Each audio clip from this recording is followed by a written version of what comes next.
बिस्मिल्लाहिर्रहमानिर्रहीम। अस्सलाम वालेकुम दोस्तों, के एच कंप्यूटर्स यूट्यूब चैनल में आपको खुशामदीद कहता हूँ। मेरे पास एक डेल का ओल्ड लैपटॉप है और इस लैपटॉप के अंदर बायोस के मुतालिक इशू है। यानी बार बार जब हम इसको ऑन करते हैं तो बायोस की सेटिंग को ये सेव नहीं रखता। डेट और टाइम की सेटिंग्स बार बार करना पड़ती हैं। बायोस की सेटिंग्स को बार बार सेट करना पड़ता है। यानी हर बार हम जब इसको ऑन करते हैं तो इसकी बार बार सेटिंग करना पड़ती है।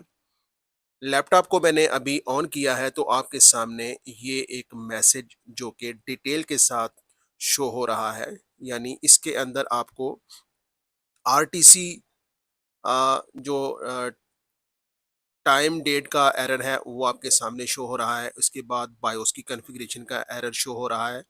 तो ये जो सेटिंग्स हैं ये बार बार इसी तरह की प्रॉब्लम आती है और सेटिंग सेव नहीं रहती। तो ये कॉमन इशू है लैपटॉप्स और पीसी के अंदर आपको देखने को मिलता है। बेसिकली दोस्तों ये बायोस की सीमोस बैटरी के मुतालिक इशू होता है और अक्सर व बेशतर आपको ये प्रॉब्लम फेस करना पड़ता है। अभी मैंने लैपटॉप को फर्स्ट टाइम ऑन किया था तो वो एरर शो हो रहा था, लेकिन ऑफ करके मैंने अभी इसको दोबारा ऑन किया है तो आपके सामने ये एरर नहीं आएगा। लेकिन जब आप इसको कुछ टाइम के बाद ऑन करेंगे तो ये प्रॉब्लम आपको आएगी। अच्छा, दूसरा इशू दोस्तों ये होता है कि अक्सर औकात लैपटॉप की जो बैटरी होती है, बैटरी पैक होता है, वो डेड होता है, उसमें प्रॉब्लम होती है तो ये मसला फिर भी आ जाता है। अब ये जो प्रॉब्लम है इसको हम सॉल्व कैसे कर सकते हैं? पीसी के अंदर तो नॉर्मली स्क्वाइन सेल होता है जिसको हम रिप्लेस करके इस प्रॉब्लम को ठीक कर लेते हैं। लेकिन अक्सर लैपटॉप्स के अंदर पैकिंग के अंदर सीमोस बैटरी मौजूद होती है और उसके साथ एक केबल होती है जो कि मदरबोर्ड के साथ कनेक्ट हो जाती है, यानी कनेक्टर के ज़रिए मदरबोर्ड से कनेक्ट हो जाती है।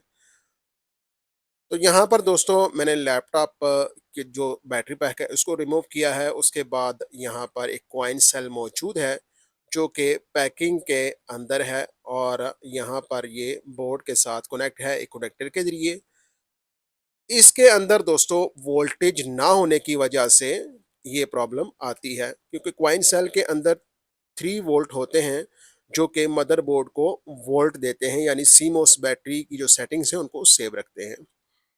अब करना क्या है कि कोई भी आपके पास कॉइन सेल मौजूद है, यहाँ पर मैंने CR2032 सेल लिया है। इस सेल को हम रिप्लेस करेंगे और आपने गौर से देखना है और सेम सेल आपने दोस्तों रिप्लेस करना है। वैसे तो यहाँ पर मेरे पास जो मदरबोर्ड में लगा हुआ था सेल वो 2025 है, लेकिन मैं 2032 सेल लगाऊंगा तो ये चल जाएगा। दोस्तों एक एहतियात आपने ये करनी है कि इसको जब आप स्लीव को इसके ऊपर चढ़ाएंगे तो आपने हीट बड़े कंट्रोल तरीके से देनी है, बहुत ज़्यादा हीट नहीं देनी है। तो हीट कंट्रोल करके आप इसके जो माइनस प्लस के पॉइंट्स हैं उनको आपने आपस में कनेक्ट कर देना है।